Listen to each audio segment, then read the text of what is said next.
You paid for the whole wedding, and they still humiliated you? That's what the florist asked me, after my own son screamed, "You're just a burden now," and threw me out of his wedding, in front of 200 guests. But here's what nobody saw coming. I held the final payment. Every flower, every chair, every champagne glass, still under my name. I was the quiet mother who gave up everything, my teaching career, my retirement, for Ryan's future. But in just 3 days, I froze all vendor payments, exposed the $50,000 he stole from me, and built a legacy they can't touch.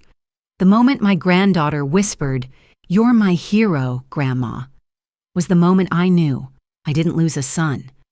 I found my voice. If you're a mother who's been made to feel disposable, don't scroll. This story might be the wake-up call you've waited your whole life to hear. Before I tell you how I took everything back, I want to hear from you. Who do you trust more? Your mom or your dad? Drop a 1 in the comments if it's your mom, a 2 if it's your dad, or a 3 if it's both. I read every comment. Your voice matters to me. Now come with me into the story that changed everything. My son's wedding was my pride. It became my shame. I stood at the entrance of the lavish Long Island venue, clutching a silver-wrapped gift, the August sun warm on my navy dress. The jazz quartet's soft hum floated through the open doors, mingling with the scent of apple pie from the buffet inside, Ryan's childhood promise, "I'll always love you, Mom," echoed in my heart, a fragile shield against the crowd's chatter. I stepped forward, my heels clicking on the marble floor, expecting smiles. Instead, Lauren, my daughter-in-law, barred my path, her ivory lace gown shimmering under the chandelier, her lips curved, but her eyes were ice. "You're not invited, Evelyn," she said, loud enough for the guests to turn. I froze, my breath catching. Ryan stood a few feet behind her, his tuxedo crisp, his gaze fixed on the floor. Then he spoke, his voice sharp, slicing through the murmurs. "You're just a burden now, Mom." Gasps rippled through the crowd, forks pausing mid-air. I felt my face burn, but I forced my lips into a smile, the kind I'd perfected over years of swallowing hurt. Lauren's hand pressed my shoulder, pushing me toward the exit, her touch firm, dismissive. I stumbled slightly, catching Sophie's wide-eyed stare from the crowd. My granddaughter, her auburn hair catching the light, looked horrified, her hands twisting her napkin. The whispers of the guests stung like sharp confetti. His mother? How awful, but I straightened my spine. "I understand," I said softly, my voice steady, a final act of dignity. I turned, each step deliberate, the gift still heavy in my arms as I walked past the gleaming luxury cars outside. In my hatchback, the engine's hum was the only sound, the venue's lights fading in the rearview mirror. I gripped the wheel, my knuckles white, a single tear tracing my cheek. The jazz notes lingered in my memory, mocking the joy I'd expected. "Love shouldn't hurt this much," I murmured, staring into the dusk. I'd given Ryan everything, college tuition, a mortgage, checks for this very wedding. Had it all been for nothing?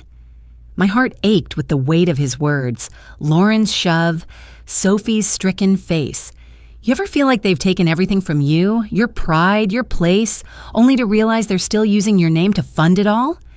This next part, it flipped the entire power dynamic. If you're still with me, drop a 5 in the comments, because she's not done yet. My phone buzzed, startling me. A voicemail blinked. "Mrs. Harper, this is Island Blooms. We need your payment approval for the wedding flowers." I frowned, my thumb hovering over the screen. Payment approval? I'd written checks months ago, hadn't I? The message's calm tone felt like a lifeline, a hint of power I didn't know I held. I leaned back, the leather seat creaking, and let the silence settle. Ryan's greed, Lauren's cold ambition, they'd orchestrated this humiliation, banking on my silence. Sophie's loyalty, though, her eyes wide with shock, flickered like a spark of hope. I'd poured my life into this family, sacrificing my teaching career, my savings, my dreams. Was I their mother or just their bank? The question stung, raw and unyielding. The voicemail's words echoed in the quiet car, a whisper of something new. I wiped my tear, my jaw tightening. Whatever came next, I wouldn't break. Not yet. I gave Ryan everything. He gave me nothing back. The lavender scent of my Long Island home curled around me, soft but heavy, as morning light spilled across my worn armchair. My oak table, scarred from Ryan's toy cars clattering years ago, stood silent now, a reminder of a boy who'd vanished. The florist's voicemail from last night, "We need your payment approval," lingered in my mind, a strange spark I couldn't yet name. I sank into the chair, my fingers tracing the armrest's frayed fabric.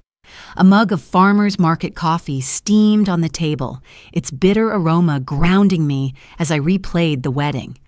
Ryan's voice. "You're just a burden now," stabbed deeper than Lauren's push. I'd quit teaching to pay for his college, co-signed his mortgage when banks turned him away, wrote checks for their orchids and jazz quartet. My savings dwindled, my dreams deferred, all for him. My chest tightened, a knot of hurt I couldn't untangle. My phone buzzed, shattering the quiet. Ryan's name flashed, and I hesitated, my thumb trembling. I answered, hoping for remorse. "Mom, it's no big deal," he said, his tone clipped, impatient. "You're overreacting, just let it go." My breath caught, his dismissal a fresh wound. "No big deal?" I whispered, but he'd already hung up, leaving static in my ear. I set the phone down, my hands shaking, his words fueling a slow burn of anger beneath my pain. The doorbell chimed, a gentle intrusion. Nancy Coleman stood outside, her gray curls framing a knowing smile, a lemon cake cradled in her hands. "Figured you'd need this," she said, stepping inside. The community book club flyer on my fridge fluttered as the door closed. We sat at the table, and I poured coffee, the clink of mugs steadying me. Nancy's eyes, sharp yet warm, studied my face. "You're carrying too much, Evelyn," she said. "What happened wasn't a mistake. It was their choice." I stared into my coffee, its steam rising like my unspoken grief. "I gave up everything for Ryan," I said, my voice low. "My career, my savings, their wedding, and he calls it no big deal?" Nancy leaned forward, her voice firm. "My sister did the same to me. Used me for money, then cut me off. Love isn't a checkbook, Evelyn." Her words hit hard, her estrangement from her sister over an inheritance a mirror to my own wounds. She'd rebuilt her life, fierce and unapologetic, and now she was urging me to do the same. "Check that voicemail again," Nancy said, nodding at my phone. I frowned, retrieving it, and played the florist's message. "Mrs. Harper, we need your payment approval." My brow furrowed. Approval? I'd paid deposits months ago. Nancy's smile turned sly. "You've got more power than you think, Evelyn. They need you more than they let on." The words stirred something in me, a flicker of resolve beneath the hurt. I wasn't just their bank. I was their foundation, and maybe I could shake it. My phone buzzed again, and I glanced down. Sophie's text glowed. "I'm so sorry, Grandma." I saw it all. My heart lifted, her loyalty a warm light in the fog. I clutched the phone, her words a lifeline. Did they love me? Or just what I gave? The question burned, raw and sharp, demanding an answer I wasn't ready to face. Nancy stood, brushing crumbs from her skirt. "You're not alone, Evelyn, but it's time to fight for yourself." She left, the door clicking shut, the lavender scent settling around me. Sophie's text glowed on my phone, promising an ally. I wasn't broken yet, and I wouldn't be. Ryan swore he'd protect me. His words now cut deeper. Sophie's text, "I'm so sorry, Grandma," still glowed in my mind, her childhood stories of our cozy evenings curling like smoke through my thoughts. I sat at my oak table, the lavender scent of my Long Island home faint, the farmer's market coffee gone cold. The hurt from Ryan's wedding betrayal clung to me, heavy and unyielding, but Sophie's loyalty hinted at another wound. Claire, my daughter, absent that night, silent since. I closed my eyes, and a memory pulled me back. A month before the wedding, an upscale Long Island restaurant buzzing with clinking glasses and laughter. Grilled chicken plates steamed on the table, slow dancing couples swaying to a soft piano tune. I'd worn my best dress, hoping to bridge the growing distance with Ryan.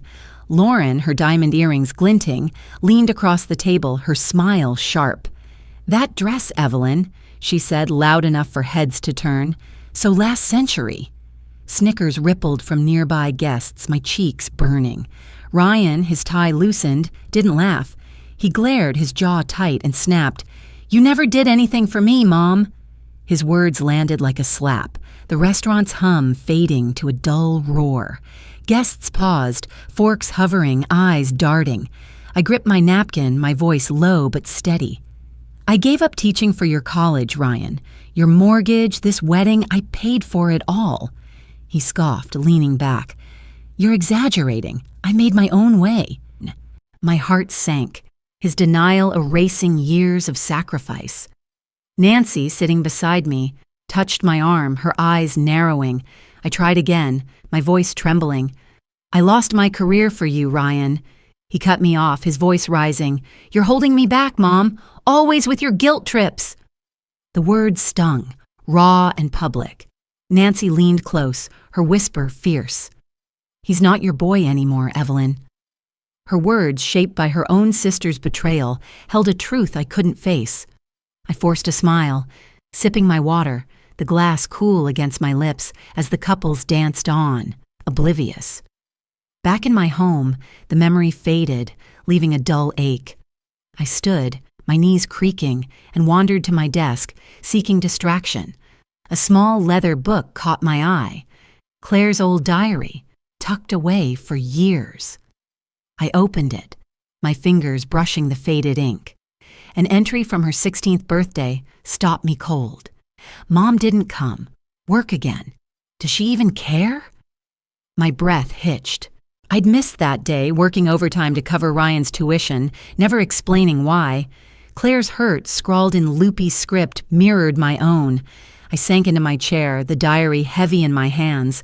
Ryan's career stress, his failed promotion, they'd turned him greedy, but his denial at that dinner cut deeper than I'd admitted. Nancy's warning echoed, her support a steady anchor. When did my son become my enemy? The question clawed at me, unanswered. Claire's diary, its words raw, whispered another truth. She'd felt abandoned too. They saw me as weak. They missed the fine print. Late morning sunlight filtered through the lace curtains of my Long Island home, casting soft patterns on my oak table. A mug of apple cider steamed, its sweet tang mingling with the lavender scent that clung to my walls. Claire's diary entry from last night, her hurt over my absence at her 16th birthday, still gnawed at me, a mirror to my own wounds. Nancy's story of her sister's betrayal echoed too, a warning that love could be twisted into greed. I spread the wedding vendor contracts across the table, their crisp pages a stark contrast to my trembling hands. The community book club flyer pinned to my fridge fluttered as a breeze slipped through the window. I scanned the fine print, my eyes catching on a clause. Final payment requires authorization from Evelyn Harper. My breath hitched. Authorization? I'd paid deposits, but the balance, flowers, catering, venue, needed my signature. Nancy sat across from me, sipping cider, her gray curls catching the light. "You hold their world, Evelyn," she said, her voice steady. "Use it." I nodded, my fingers tracing the contract's edges. Nancy's words carried weight, forged by her own pain. Her sister had bled her dry over an inheritance, then cut her off. "I gave up my teaching career for Ryan," I said, my voice low. "My savings, their wedding." And he said I did nothing. Nancy's eyes softened, but her tone was firm. "You're not nothing, Evelyn. You're their foundation. Shake it." Her encouragement lit a fire in me, the hurt from Ryan's denial.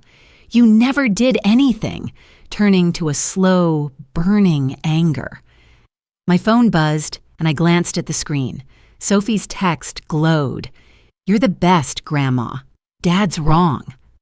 My lips curved, a small smile breaking through. Sophie, with her love for my bedtime stories, was my anchor, her loyalty a shield against Ryan's greed. I set the phone down, my resolve hardening. What would you do if the child you gave everything to had been stealing from you all along? And not just love, but your future, your security, your trust. If your heart's still racing like mine, drop a 6 in the comments, because what she uncovers next will change everything.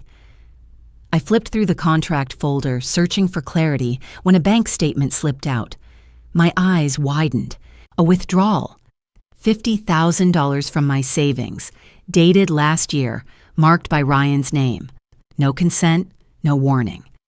My jaw tightened, the paper crinkling in my grip. I leaned back, the chair creaking under me.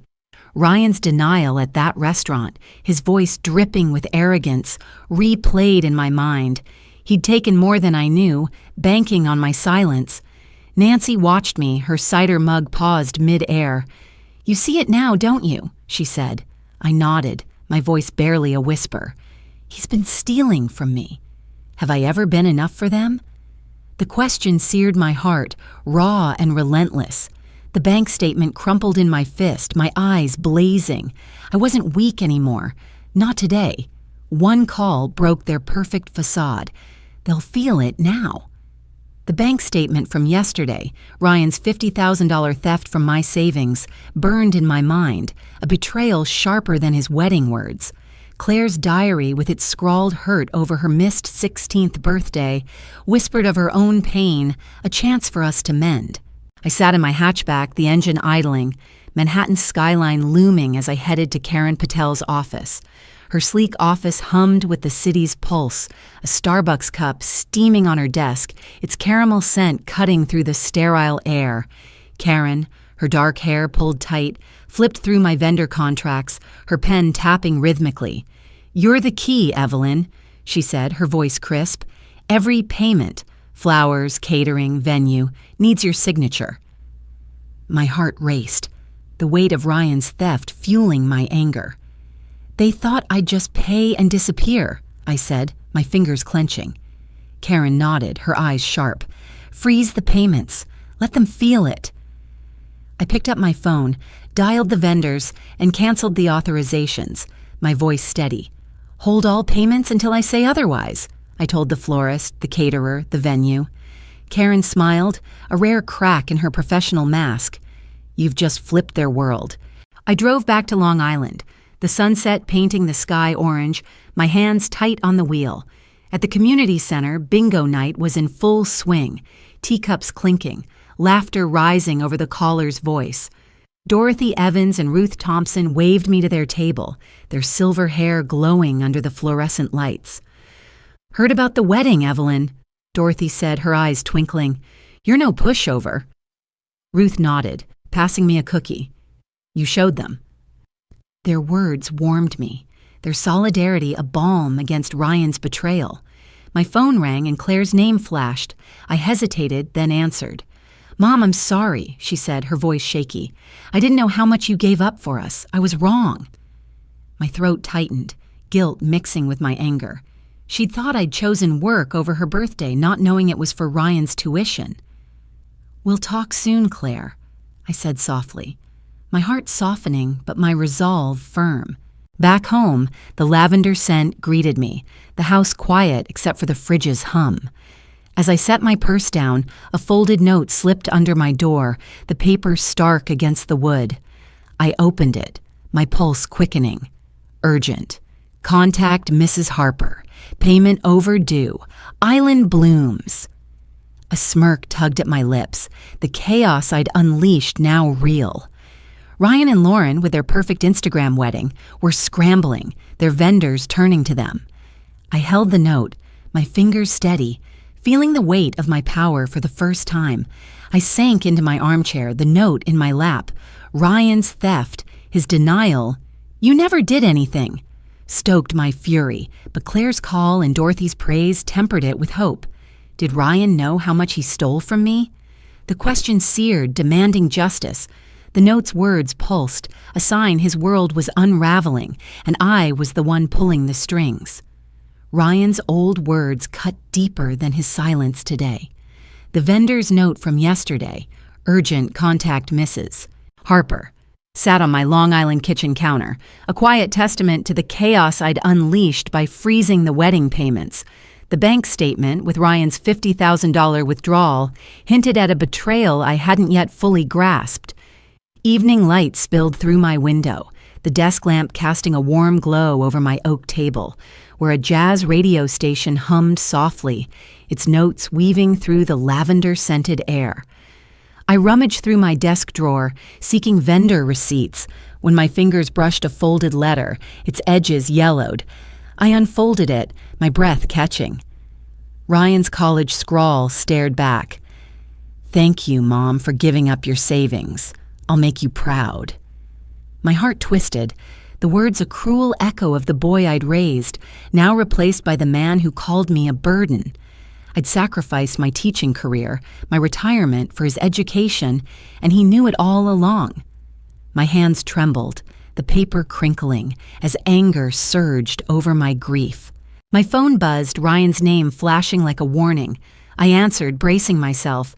"Mom, I need you to finalize the wedding payments," he said, his voice slick, desperate. "You owe me this." The word stung, his entitlement a fresh wound after the letter's truth. I leaned against the counter, the jazz radio's saxophone wail mirroring my fury. "I'll think about it, Ryan," I said, my tone calm, hiding the storm inside. He sighed, impatient, and hung up, leaving silence heavier than his words. I clutched the letter, my jaw tight, knowing he'd banked on my silence. I needed air.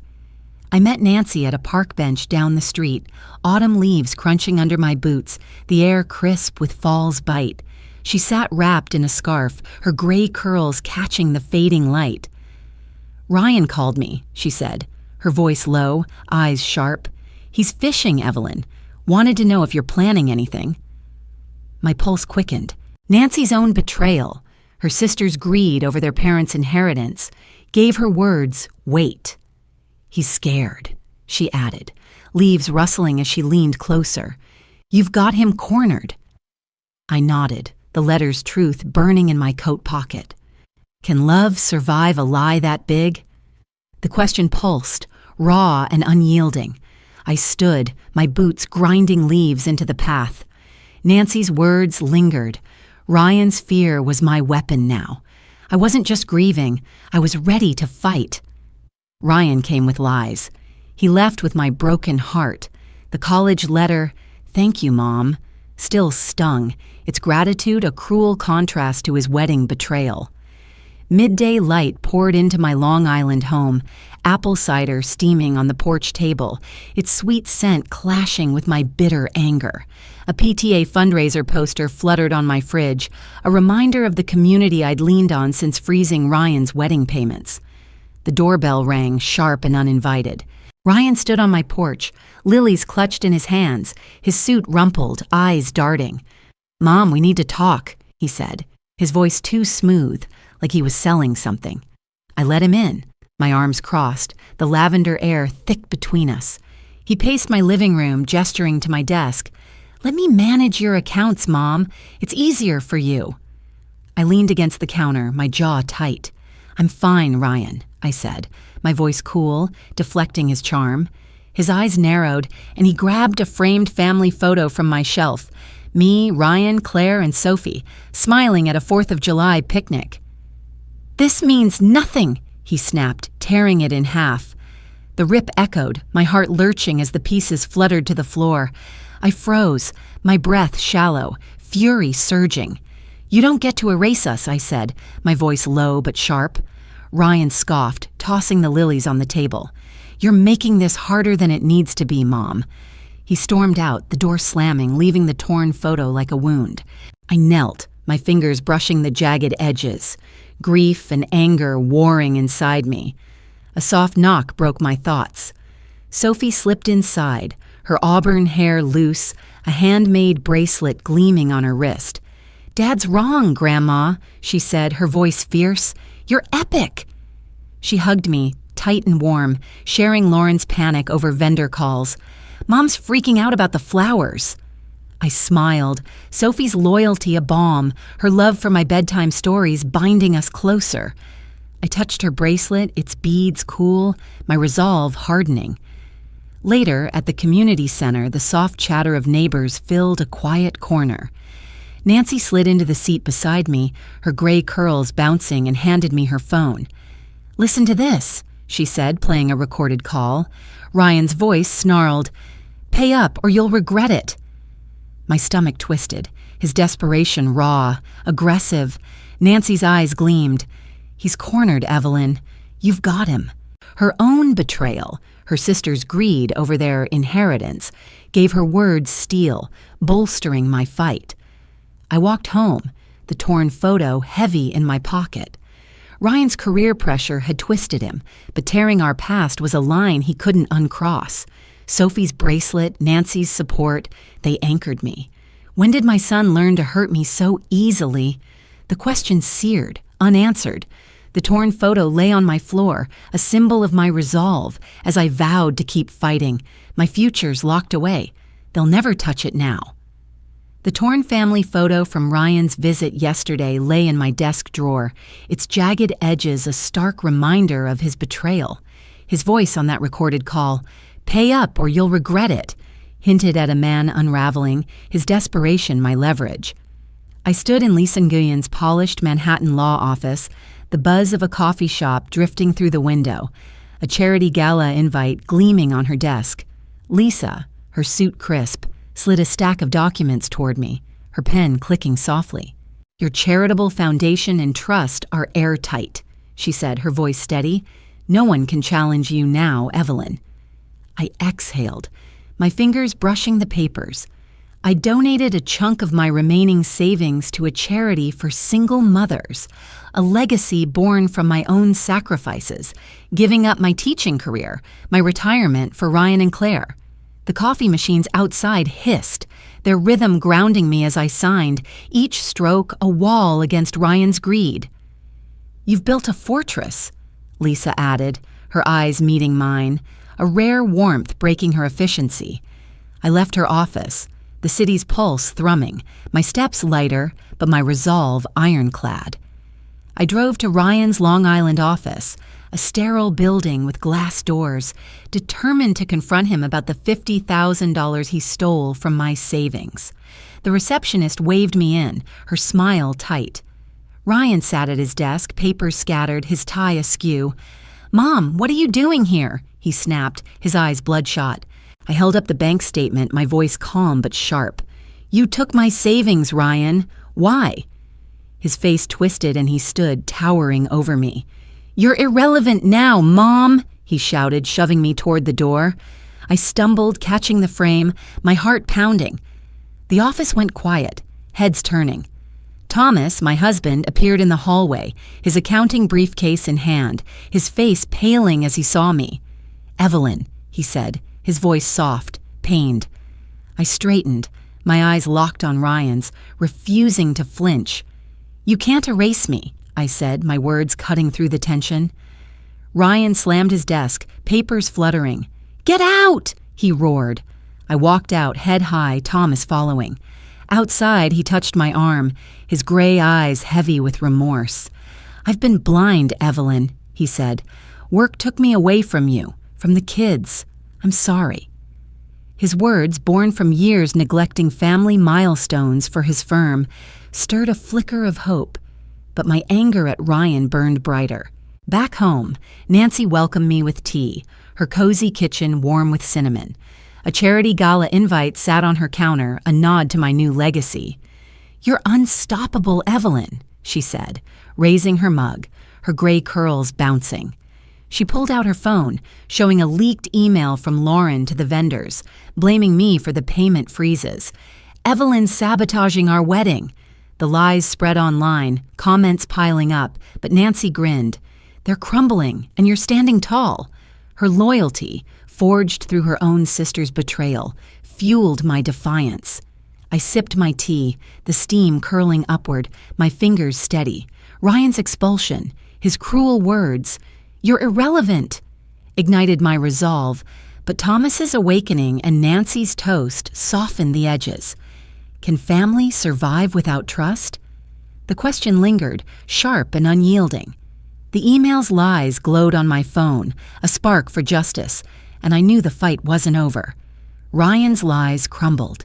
His truth will burn. The college letter, with its hollow gratitude, "Thank you, Mom, for giving up your savings," sat heavy in my pocket, a ticking bomb of betrayal. Lauren's leaked email, blaming me for her vendor woes, signaled their world collapsing, just as I'd planned. I stood in the Long Island Community Center, the charity luncheon buzzing around me, pumpkin spice lattes steaming on tables, a local jazz band's notes swirling through the air.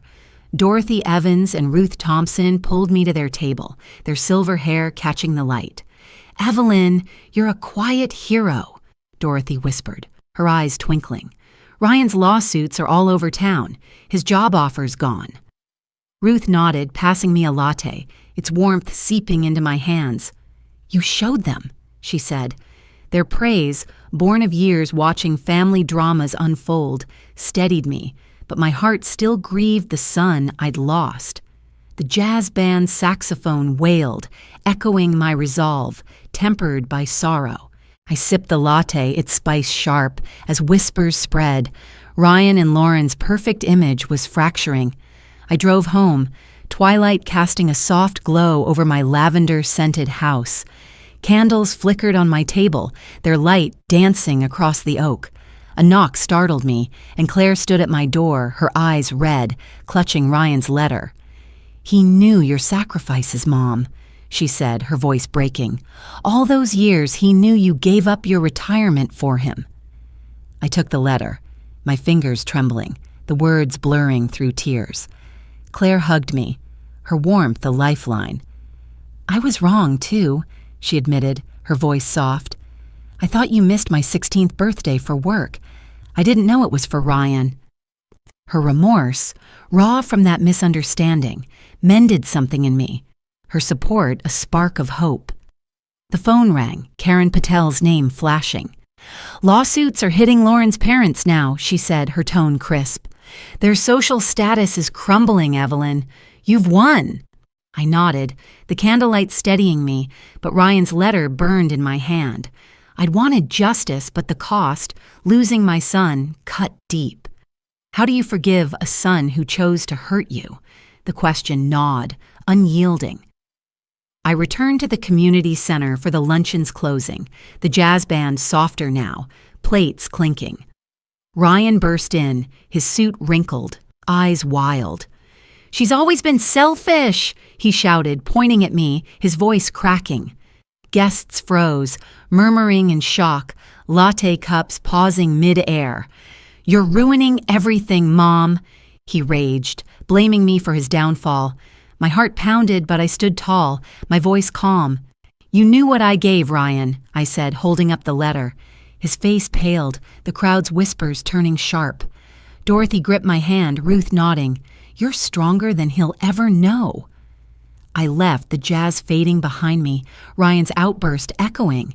His public shame, his justification, cemented his betrayal, setting the stage for our final reckoning. As I reached my driveway, his car screeched to a stop, headlights glaring through the dusk, a challenge I was ready to meet. Ryan begged for mercy. I gave him truth instead.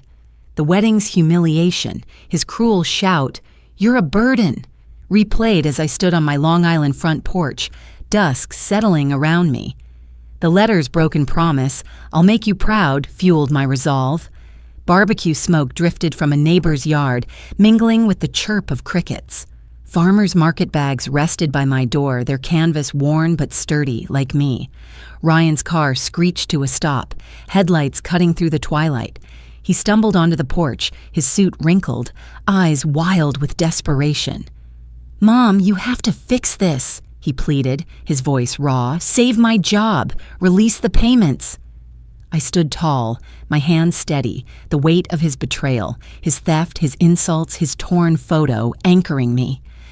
"Respect isn't optional, Ryan," I said, my voice calm but unyielding. "You lost mine. His face twisted, a mix of shame and anger. "You owe me, Mom," he snapped, the words a final stab, sparking audience fury at his entitlement. Sophie appeared at my side, her auburn hair catching the porch light, her handmade bracelet glinting. "Grandma's right, Dad," she said, her voice fierce, holding my hand. "You heard her." Neighbors' curtains twitched, eyes peering from across the street, witnessing Ryan's downfall.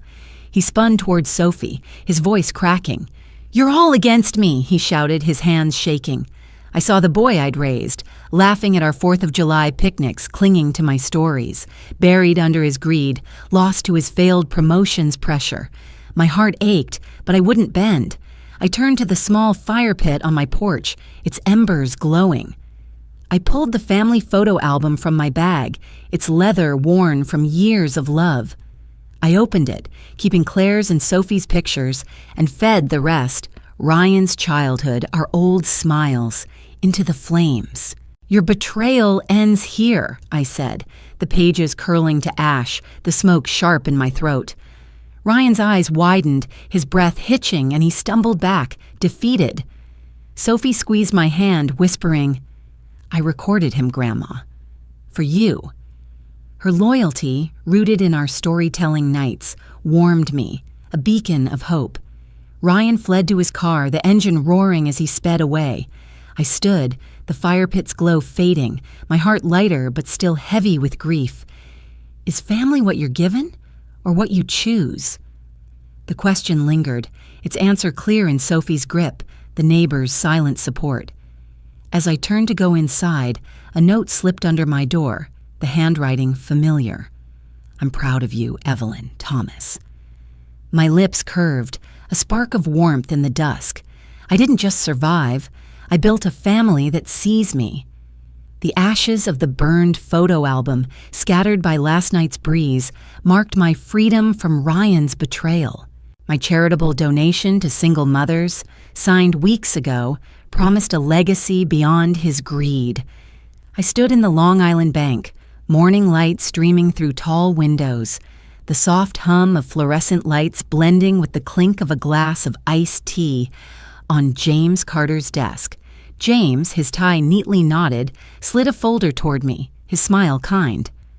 "Your foundation's untouchable, Mrs. Harper," he said, his voice warm. "You've won." I sipped the iced tea, its cool sweetness grounding me, my heart swelling with quiet pride. I'd poured my savings into that foundation, a tribute to the sacrifices, my teaching career, my retirement, that Ryan had dismissed. "Thank you, James," I said, my voice steady, my fingers brushing the folder. I'd secured my future, a fortress no one could breach. The hum of the bank faded, and I smiled, truly free.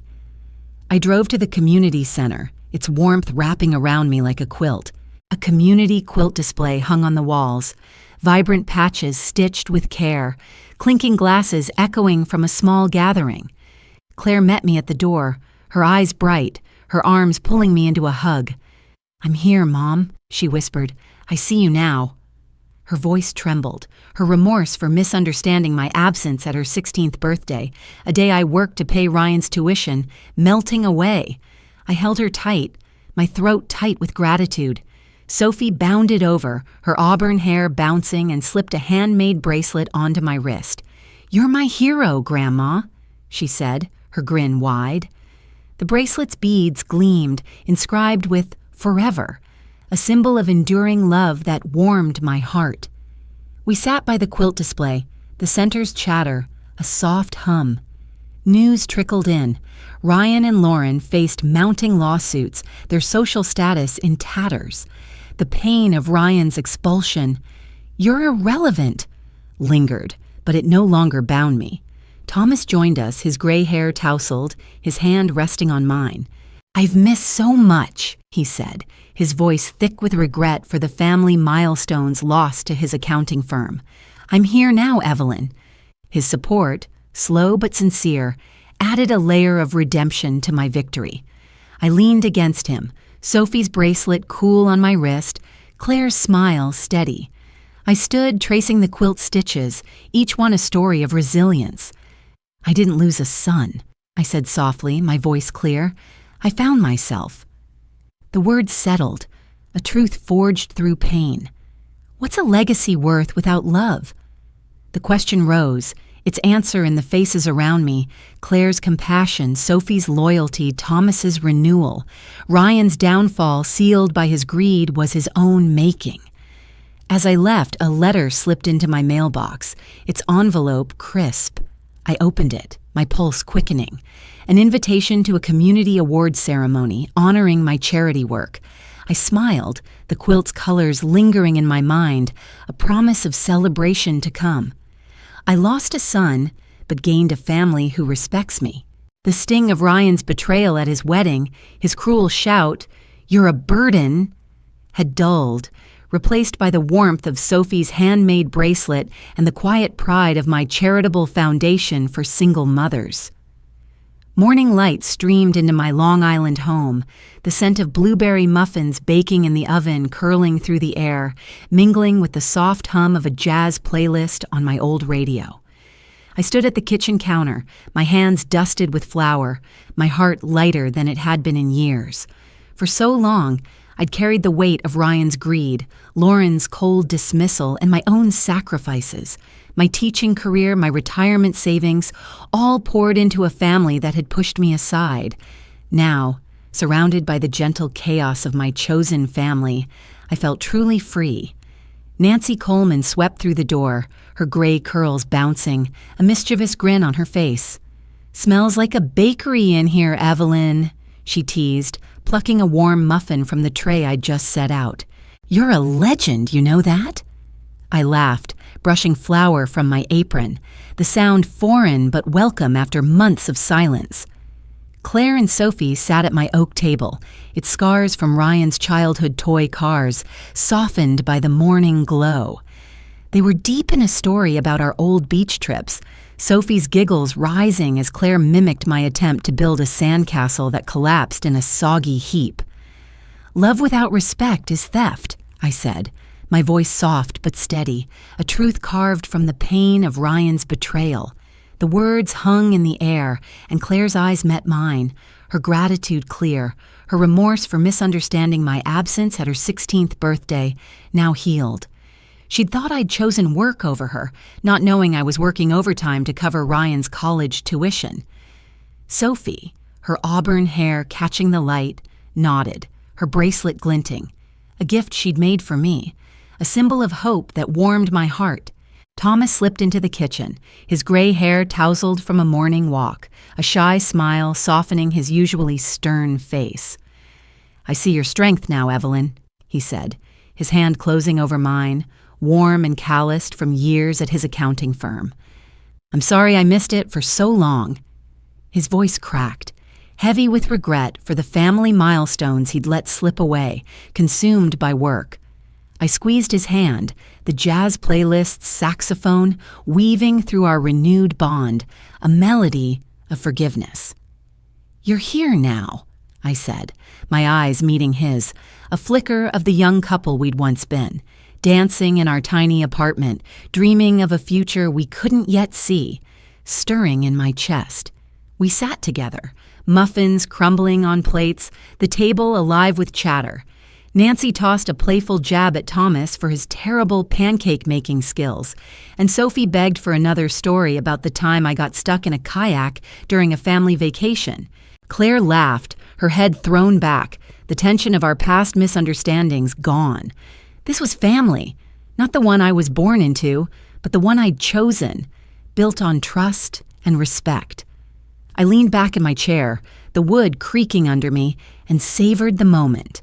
The kitchen, with its lavender-scented air and chipped mugs, felt like a sanctuary, a far cry from the cold marble of Ryan's wedding venue. I'd spent years pouring everything into him, my savings, my dreams, my heart, believing it would secure his love. But Ryan had chosen Lauren's ambition, his own career's empty promises, over me. His theft of $50,000 from my savings, his public insults, "You're irrelevant," and the lawsuits now crushing his world were his doing, not mine.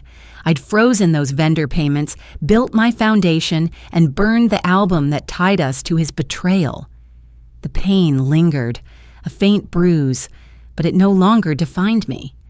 As the morning stretched on, we cleared the table, crumbs scattering like confetti.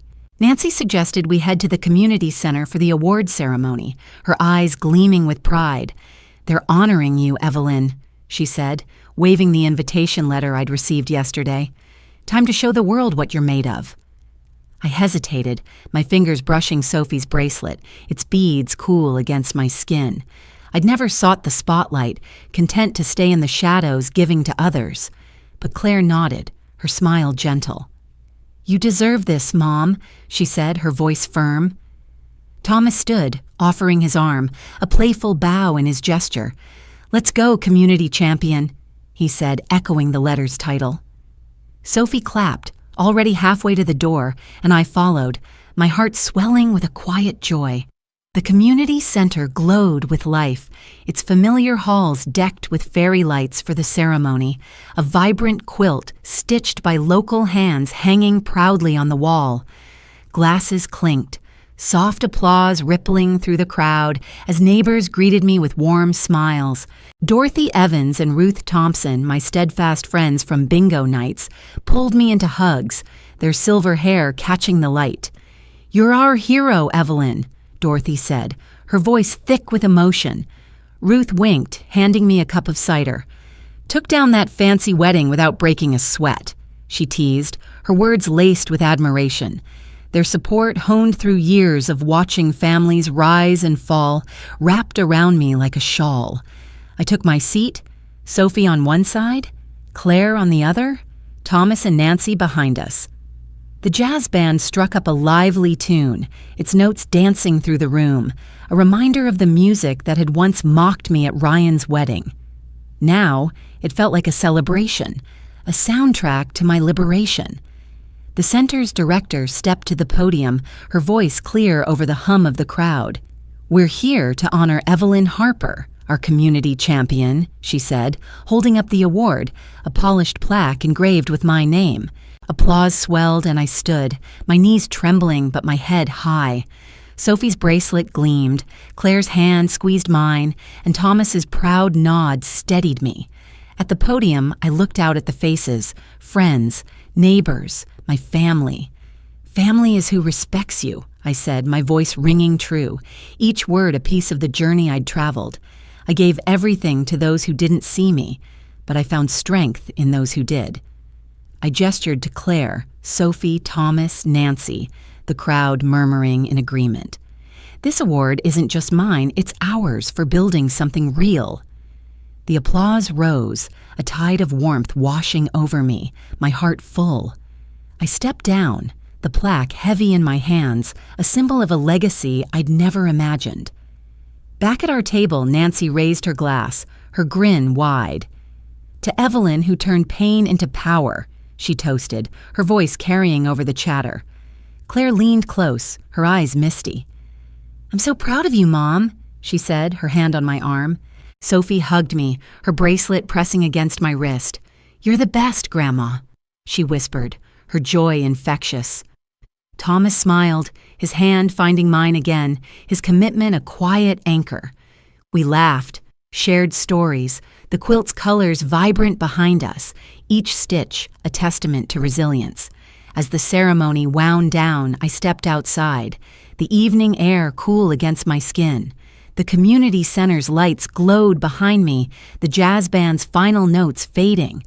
Ryan's absence was a shadow, his severance sealed by his choices, greed over love, ambition over family. But I didn't mourn him anymore. Nancy's pride, shaped by her own recovery from her sister's betrayal, Claire's healing from her birthday resentment, Sophie's hope in her bracelet gift, Thomas's redemption from work's grip. They were my family now, bound by respect. I walked home, the plaque tucked under my arm, the stars bright above. Did they teach me who I am? The question settled, its answer in my steady steps, my heart open to what lay ahead. The road stretched before me, And I knew, whatever came next, I'd face it with the strength I'd earned. The stars above my Long Island home twinkled, a quiet promise of new beginnings. The community center's applause still echoed in my ears, the weight of the community champion plaque a steady reminder of my reclaimed strength. I stood on my porch, the scent of barbecue smoke lingering from a neighbor's yard, Sophie's bracelet warm on my wrist. Ryan's betrayal, his theft, his cruel words had faded to a distant ache, replaced by the family I'd chosen: Claire, Sophie, Thomas, Nancy. Yet as I traced the plaque's edges, a new question stirred. What comes after freedom? I stepped inside, the lavender scent of my kitchen wrapping around me, the jazz playlist now silent. I set the plaque on my oak table, its surface scarred from Ryan's childhood games, and poured a glass of iced tea. The phone buzzed, an unfamiliar number flashing. "Mrs. Harper, this is Linda from the Single Mothers Charity," a warm voice said. "Your foundation's first grant is ready to distribute. We'd love your input tomorrow." My heart lifted. The foundation, a tribute to my sacrifices, now alive, offering hope to others. I agreed, my voice steady, a new purpose sparking. Morning brought Claire to my door, her eyes bright, a basket of farmers' market apples in hand. "Mom, I want to help with the foundation," she said, setting the basket down.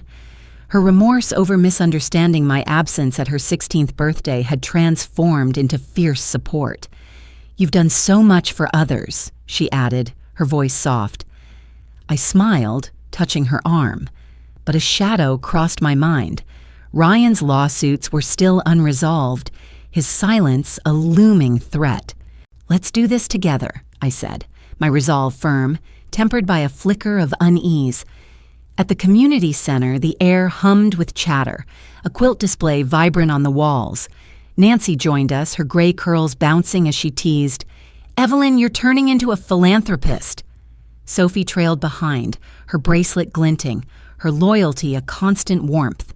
Thomas arrived, his tie loose, his commitment to our renewed bond clear in his steady gaze. "I'm in too," he said, his voice thick with regret for his past absence. We met Linda, who outlined the grant process, her enthusiasm infectious.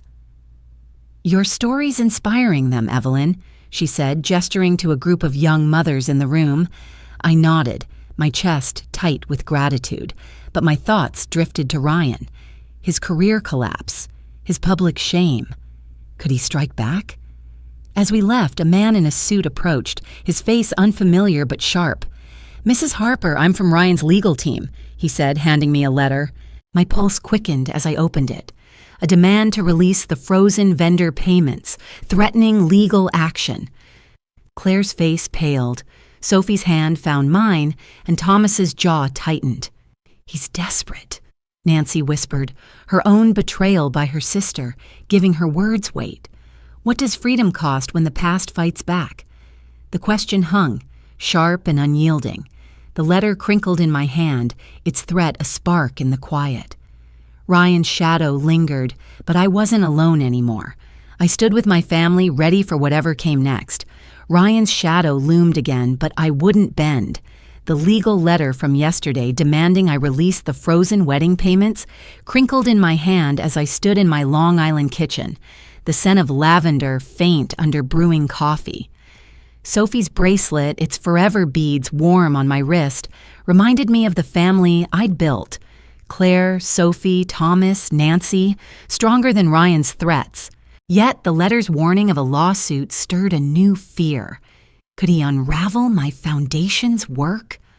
I poured coffee, the mug's steam curling, a community bake sale flyer pinned to my fridge fluttering in the breeze. Claire arrived, her eyes shadowed but determined, carrying a notebook for our charity grant plans. "We'll fight this, Mom," she said, her voice steady, her remorse over her 16th birthday misunderstanding now a fierce resolve to protect me. I nodded, but my thoughts churned. Ryan's college letter, admitting he knew my sacrifices, proved his betrayal was no accident. "He's desperate," I said, my fingers tightening around the mug, "but so was I once." We drove to Lisa Nguyyen's Manhattan law office, the city's hum seeping through the windows, a bagel cart's aroma drifting past. Lisa, her suit sharp, scanned the letter, her pen tapping. "Ryan's grasping, Evelyn," she said, her tone calm but firm. "His lawsuits are weak, but we'll counter hard. Your foundation's safe."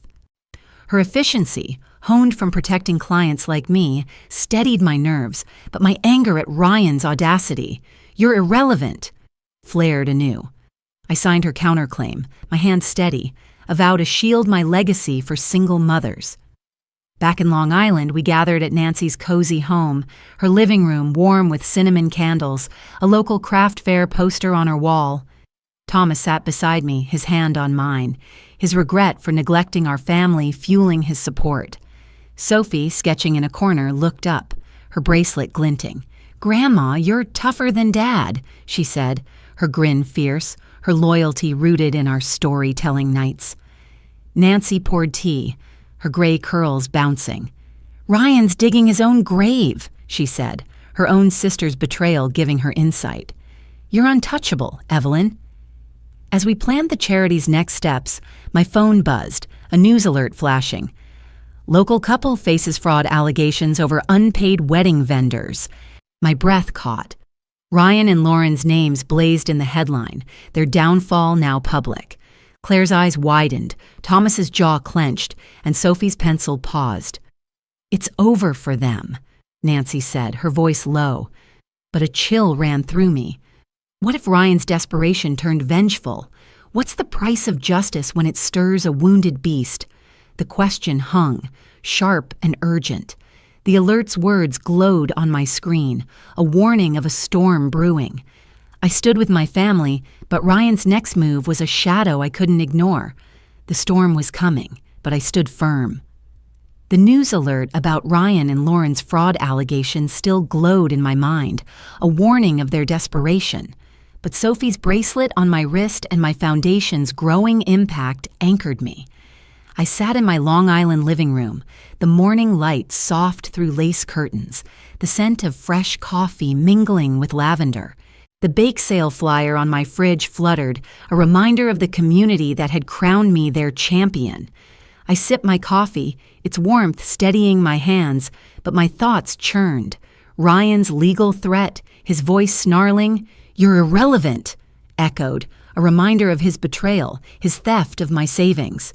Claire burst through the door, her eyes fierce, a stack of charity grant applications in hand.